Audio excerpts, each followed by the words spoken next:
Hey, how's it going, guys? It's Peter Day here. Welcome back to this video. This is a follow-up video to yesterday's because I was recording a video in the car. I was talking about some things like being proactive rather than reactive, and the battery or something was timing out on my phone, so I had to cut it short. So this is kind of part two, and I'm going to talk a little bit more about being proactive rather than reactive. This is super important in your affiliate business because if you're not proactive, you're just going to get kind of beaten around possibly by the by possible things, okay, hardships, whatever you want to call it, but you might just be kind of beaten around like the waves in the ocean if you're not proactive, okay? And this is what I mean by this. When my brother and I started doing affiliate marketing way back, about 8 or 9 years ago, we failed for about 3 years. We then got success, and we were foolish at first, and we thought that the campaigns would just go on and on and on. Basically, we had a few campaigns that were very reliant on email marketing. So we were generating the leads on Facebook, and we needed to make a profit on the email side, or else the campaign wouldn't work. And it ended up working for us for about a year or two because what happened was it just every piece was kind of in a row, right? Like the Facebook costs were the right price, the email stuff was working out, we had the right offers on the email side. It was like all the ducks were in a row. And what I wish we had done back in the day when we were doing this is I kind of wish that I was kind of thinking about things that could go wrong. So when I say that, I'm not advising that you become like pessimistic or worried or nervous or fearful, but what I learned from this experience, and by the way, long story short, was we got the email stuff. So basically we're generating leads on Facebook, and it was super contingent on the email to make a profit. Like no email, it was just like absolutely no profit. And it ended up working out simply because we had our ducks in a row. For like, things just happened to work out for like a year or two on it. Honestly, like things could have fallen apart like on month 4, but the ducks were just in a row, and it worked for like a year or two. And long story short, we were earning like $300,000. We had a month where we earned more than $300,000 of profit in 1 month. And then what happened was the campaign fell apart. And it's like everything broke at once. The Facebook ads became more expensive. The email stuff stopped working. We lost a few offers on the email side just because they kind of ceased to exist anymore. We were having trouble on the ESPs, like inboxing. It's like all of a sudden we went from earning so much to literally pretty much absolutely nothing. So what happened was we had all this success for like a year or two, and I wish at the time that I was just thinking of things that could possibly go wrong, to be honest, because if I was thinking to myself, oh man, what if it stopped inboxing, or what if the Facebook cost, I could have been more proactive about it. But I think we were kind of in this beginner's luck kind of mentality, or whatever you want to call it. And we just kind of had some success, and we were so naive. We never thought that it could disappear. And we went from having a $300,000 month of profit to earning pretty much no money for the next like 12 months in affiliate marketing. And we were pretty good. We were pretty good. So what does this mean? Well, it means you have to be proactive, because like if I was just more proactively building my business, we became so reliant on this one campaign. We became so reliant that when it just fell apart, we just had like nothing. We had no other campaigns. The email stopped inboxing. Like the email stopped going to the inbox. They started just going to spam. So when I say we were earning nothing, it's a little bit of an exaggeration because we were earning something. from the emails going to the spam folder, right? Like some people still click the email, but we literally went from like $300,000 a month of profit to like, I don't know, like 12 grand a month or 8 grand a month of profit. But you have to realize, like, when my brother and I were splitting that and we had overhead and all these costs, it's like, it really wasn't making anything really. And long story short, I decided that I needed a better business model, okay? And I started telling people, I started telling friends, family members, people that I was just, because sometimes when we've gone to Christmas parties, when we've gone to family things, all of our family has just been interested in our business. And they were asking like, well, what do you need to do to build a better business? And I started telling people that I wanted to build a business that was so stable and so diverse that even if 90% of it fell apart, I would still be making a lot of money, okay?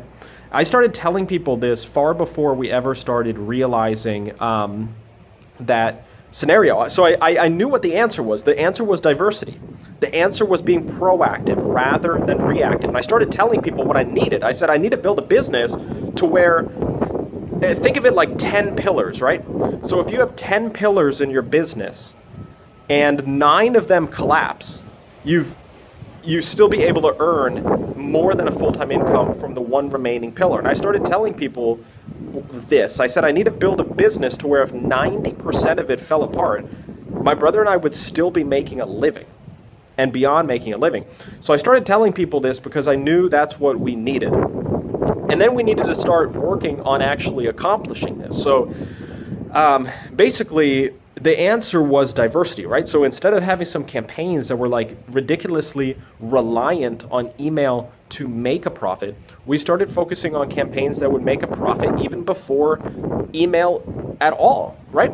So we started getting better at our Facebook ads. We started finding better offers. I mean, one of the main reasons why we were only making a profit on the email side was just because the front end offer that was being run on the Facebook aspect of it, because we were doing a funnel. It was a quiz style lander, okay? So people went to Facebook, they went through a little quiz, they submitted their email. After the email submit, they got redirected to an offer, and this is still just directly from Facebook. And then since the email was collected, then we would follow up on email and stuff. And one of the main reasons why we were not even making money on the front end is because the offer was not very good. But here's the thing, we got so comfortable. Like, we just had this campaign that was just working at the time. It started earning $20,000 a month, and then $50,000 a month, 60. And after a couple of years, we got it over $300,000 a month of profit. And we just had no idea that the email thing would like completely fall apart on the inbox and on the back end. We had no idea that Facebook costs would raise just like 20% and like knock the entire thing out of even working at all. Like, we should have seen it coming, or at least we should have seen the possibility of it coming. But we were so naive. So huge learning lessons here for you guys. You have to be proactive. If you're an affiliate and you have like one good campaign, honestly, you should be maybe nervous for yourself. I'm not trying to scare you, but it's like, if you're an affiliate marketer and you just have one winning campaign or like 2 winning campaigns, like, I'm not trying to sound cocky, because I can't, it's like taking the speck out of the eye, right? It's like, I was that affiliate marketer that had the one campaign, okay? And we went from 0 to hero and then back from hero to practically 0. Like, we've been there and we've done that, right? But if you're an affiliate marketer that's like literally right now, you just have 1 winning campaign, 2 winning campaigns, I'm not trying to scare you, but it's like, man, I would be, right now, I would have a really hard time sleeping at night if literally my whole business was just like 1 or 2 campaigns. So I'm not trying to scare you, but you have to really take this seriously. You have to get a lot more diverse in your business if you're just only have a winning campaign or 2. And again, I'm not trying to scare you. I just need to sometimes, I've had to knock some sense into some people, because I've seen so many people go down this road of making the same mistake that we made, having that 1 good campaign, 2 good campaigns. You need to start putting together a better business, okay? So what does this mean for you? What this means is instead of having just a winning campaign or two, let's just face it, I don't even want to say it's higher than 90%. 95% of every single affiliate we've talked to has only had like a couple good winning campaigns, and that's been like their business, okay? It's been like a very rare 5% or 1 or 2 or 3% that we've talked to that have actually had like a substantial diversified business with a lot of different campaigns, something that's long lasting. And the answer is not actually very difficult. The answer is that you need to put together a good system to have more bandwidth, because to be honest, it would be very, very difficult to run like 10 or 20 affiliate campaigns if you were like had no team at all. You need some help. So at the very least, you should get some people helping you like build landing pages and stuff. Just like, how long does it take to build a landing page? And I was talking to someone about this the other day. Like, for my brother and I, it used to take us like hours to build funnels and landing pages. And there is a lot of really good people on Upwork, on these different websites that are very savvy with things like ClickFunnels and Unbounce and landing page builders. Why not? I'm not saying to hire someone blindly, but why not try someone out?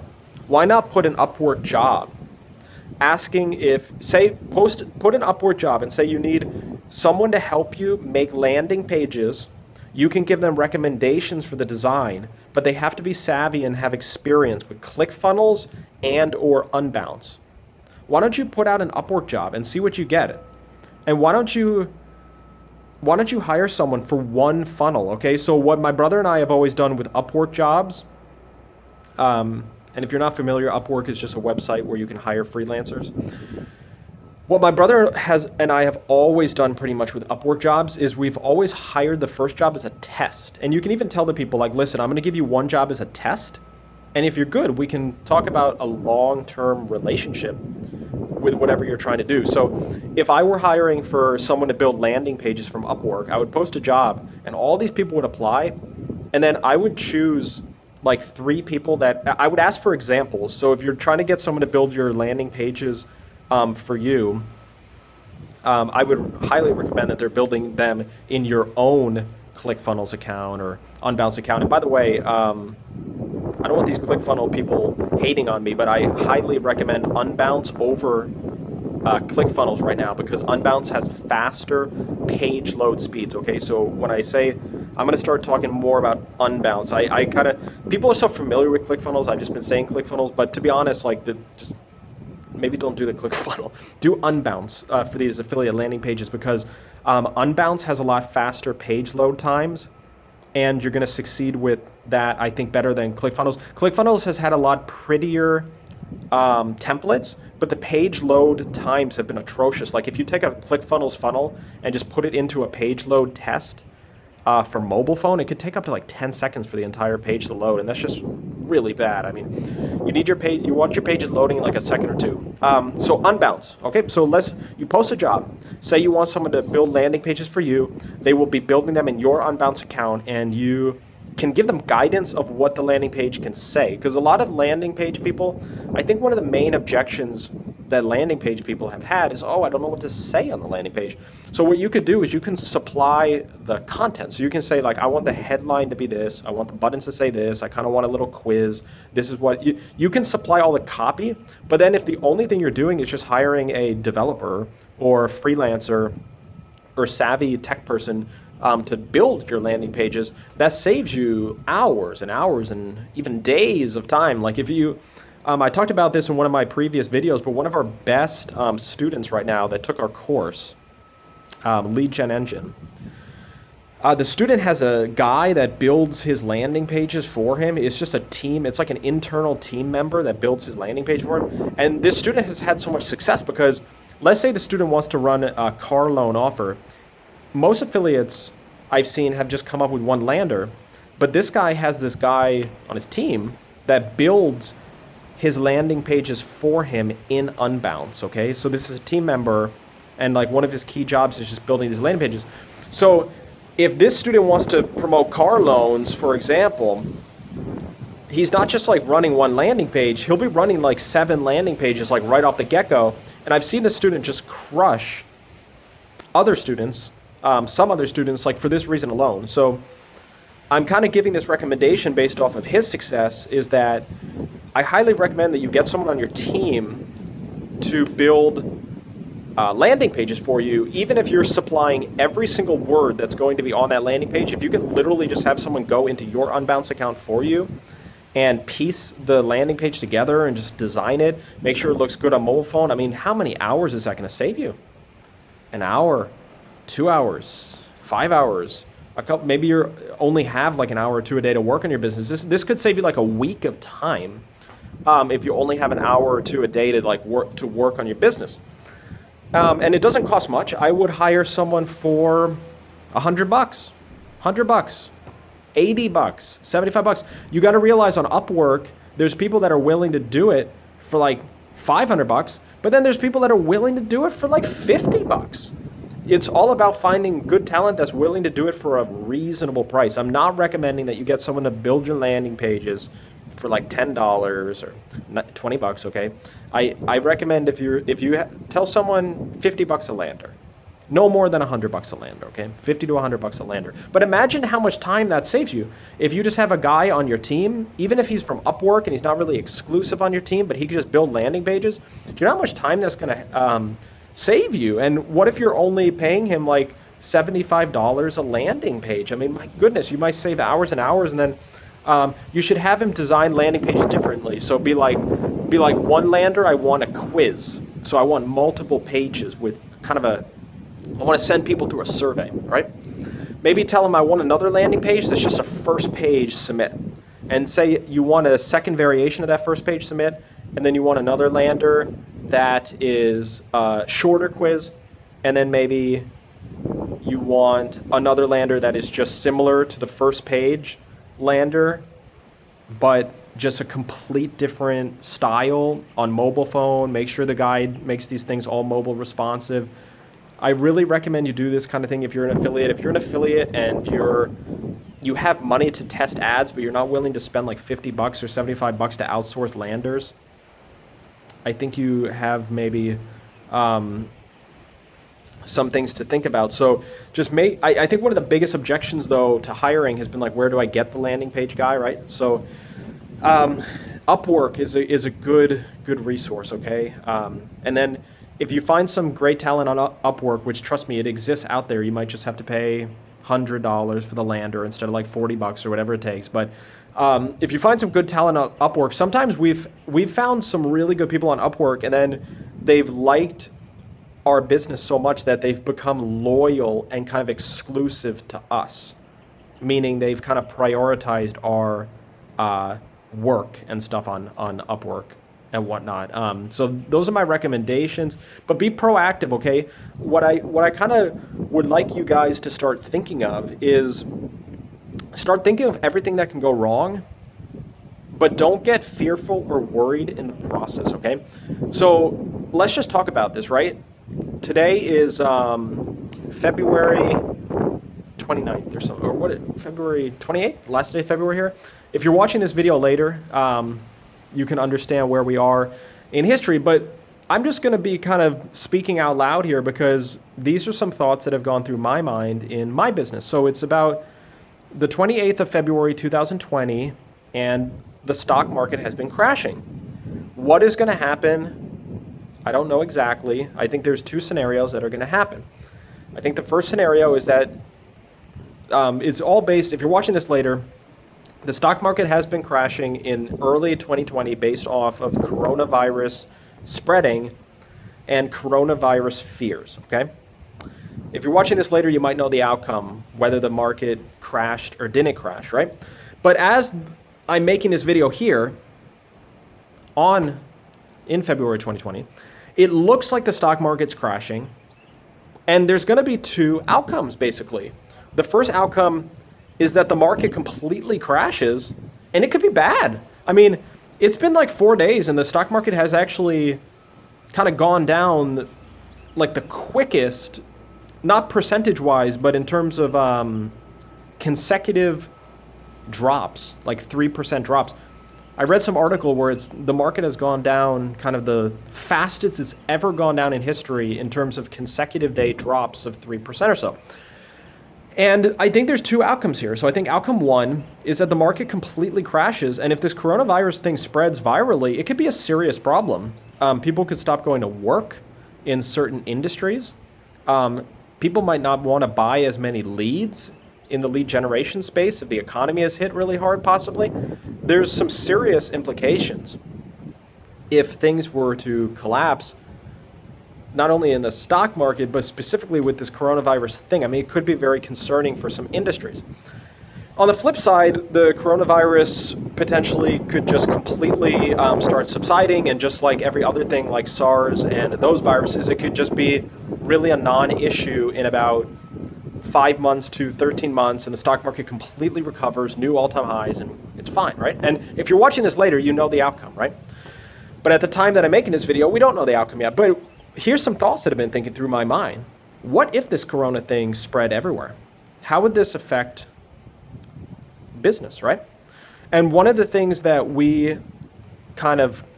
my brother and I have been brainstorming on it, right? Because we learned from our past that we want to be proactive rather than reactive, okay? What I don't want is just to be sitting here thinking I'm on some kind of throne making money, and then if crap hits the fan, or whatever you want to call it, and this corona thing spreads all over the world, and people don't want your traffic anymore, and your lead buyers shut down their business, or whatever, you know what I mean? It's like, you don't want to be scared, but you're going to be safer rather than sorry if you prepare for the worst, okay? What's the worst thing that happens? If you prepare for the worst, and the worst never happens, the worst thing that happens is you just build a better business, right?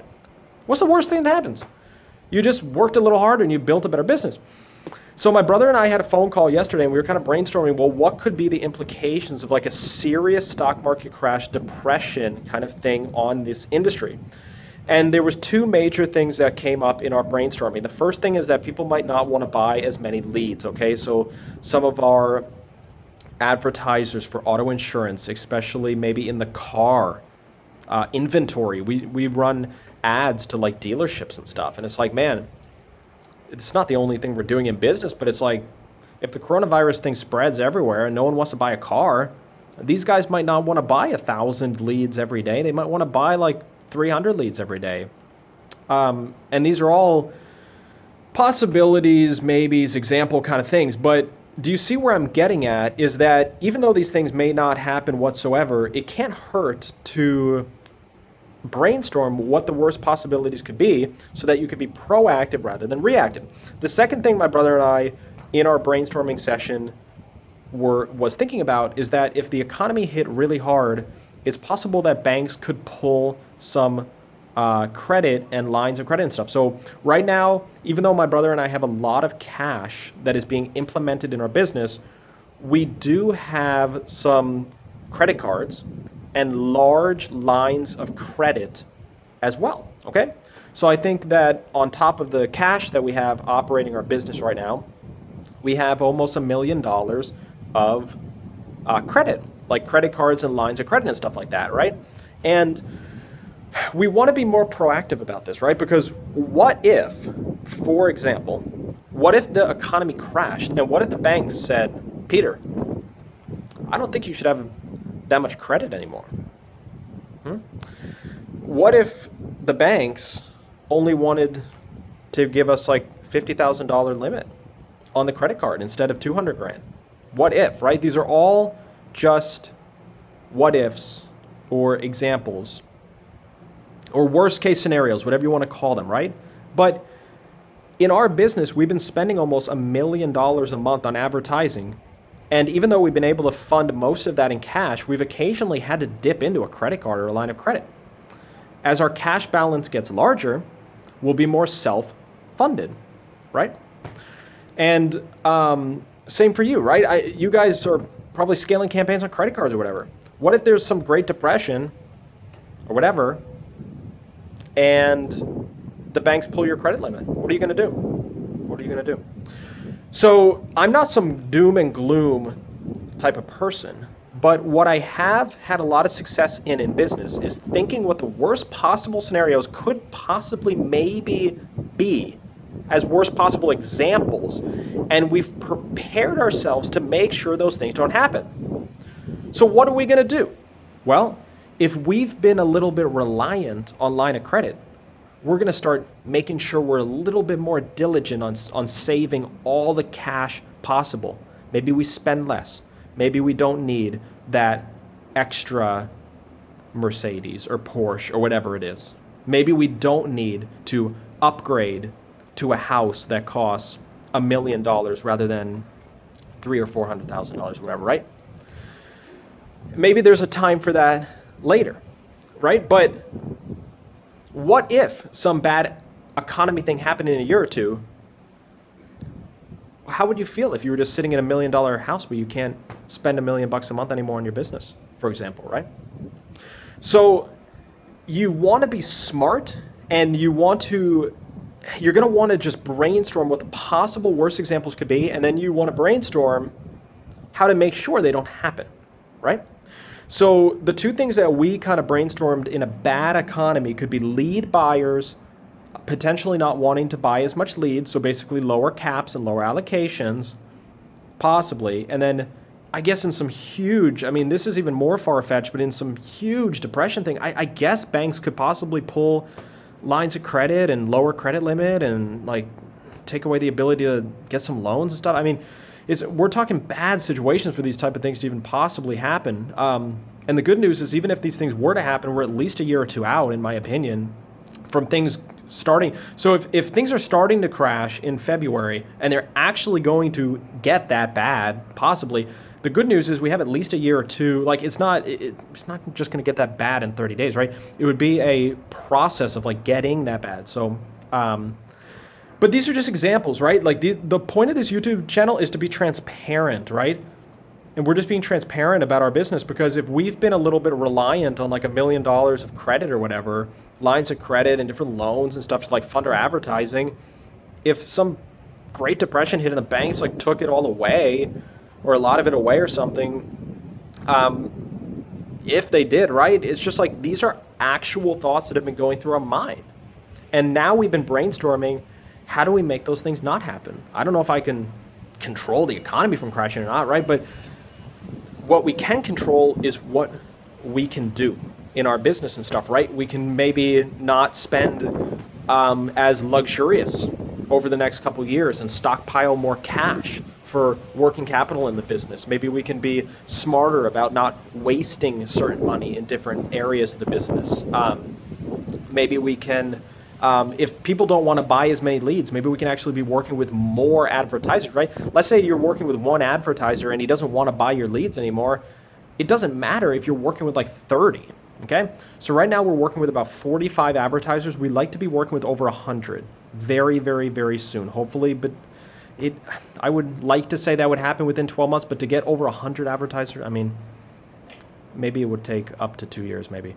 But this is just an example, right? If you're working with an advertiser and they don't want to buy your leads anymore, who cares if you have like 45 other ones, okay? So these are measures we've been doing to be proactive in our business.